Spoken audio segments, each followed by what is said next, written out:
Radio Almanar. Radio Almanar. إذاعة المنار. Ok, bonsoir chers auditeurs de Radio Almanar, mes amis auditeurs et auditrices de Radio Almanar.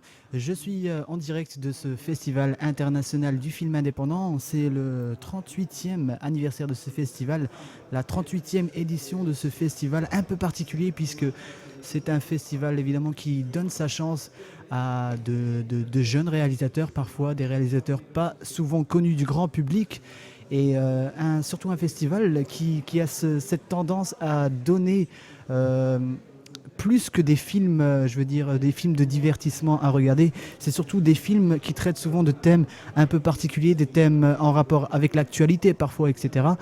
Et ce soir, j'ai en ma présence Monsieur Marcel Croès, qu'on ne vous présente plus, un des grands journalistes, de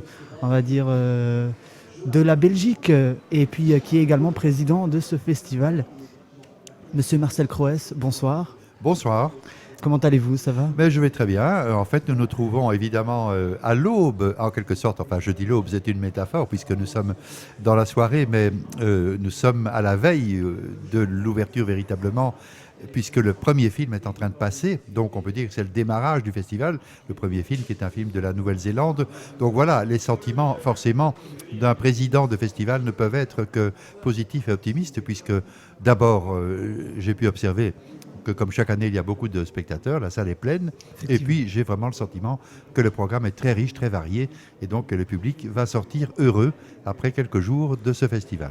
La Nouvelle-Zélande, justement, qui est à l'honneur cette année dans ce festival international du film indépendant. Alors, comment s'est fait cette sélection et pourquoi avoir choisi la Nouvelle-Zélande cette année ? Alors, il y a deux raisons, je dirais, pour avoir choisi la Nouvelle-Zélande. La première raison est vraiment une raison personnelle. C'est qu'il y a pas mal d'années déjà, puisque le festival en est à sa 38e édition, il y a pas mal d'années, nous avions invité ici des cinéastes de Nouvelle-Zélande. Et notamment, parmi ces cinéastes, il y avait des représentants de la communauté maori, cette communauté très importante en Nouvelle-Zélande, qui a connu malheureusement au cours des siècles, dirais-je, un destin assez tragique, mais qui maintenant a repris, en quelque sorte, a récupéré, a reconquis son identité. Et cette identité maori se manifeste dans tous les arts plastiques, dans la musique, dans la danse et dans le cinéma. Et donc, il y a pas mal d'années, nous avions reçu une délégation de Nouvelle-Zélande avec des Maoris.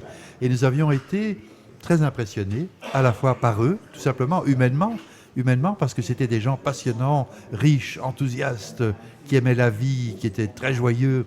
Et puis leurs films ont été aussi une révélation pour nous. Et nous nous sommes dit, tiens, il y a là une culture, il y a un pays qui tout de même est, oui, relativement connu, mais pas tellement. Mais en tout cas, sa culture n'est pas tellement connue. Et donc, nous avons eu envie de poursuivre l'exploration.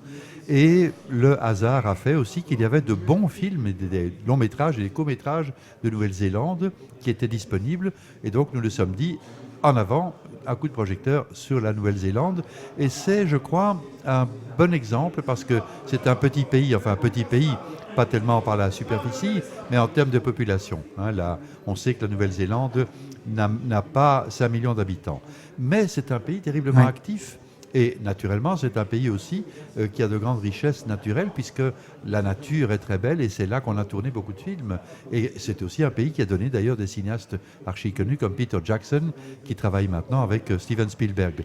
Donc, nous nous sommes dit, oui, la Nouvelle-Zélande, c'est un peu une carte postale. Eh bien, allons au-delà de la carte postale, allons plus loin et montrons ce qu'il y a aussi comme autres aspects de la Nouvelle-Zélande. Mais comme l'ambassadeur de Nouvelle-Zélande qui était ici ce soir l'a dit, avec beaucoup de pertinence, il y a aussi dans cette société, comme dans toute société, un côté plus sombre, avec par exemple parfois des catastrophes naturelles, des tremblements de terre, il y en a eu un récemment, et aussi dans l'âme, je dirais, de la Nouvelle-Zélande, il y a aussi beaucoup de complexité, beaucoup de troubles, beaucoup d'inquiétudes. Beaucoup de blessures peut-être aussi. Ces gens s'interrogent, qui sommes-nous ? Qu'est-ce que c'est que notre société ? Une société composite, avec des gens d'origine européenne, mais aussi des gens d'origine chinoise, des gens maoris, forcément, les premiers habitants du pays. Alors tout cela, ça fait des problèmes et des tensions. Et le cinéma est un révélateur extraordinaire de ces problèmes et de ces tensions. Et donc ces films que l'on voit ici sont un miroir de la Nouvelle-Zélande. Radio Almanar. Radio Almanar. إذاعة المنار.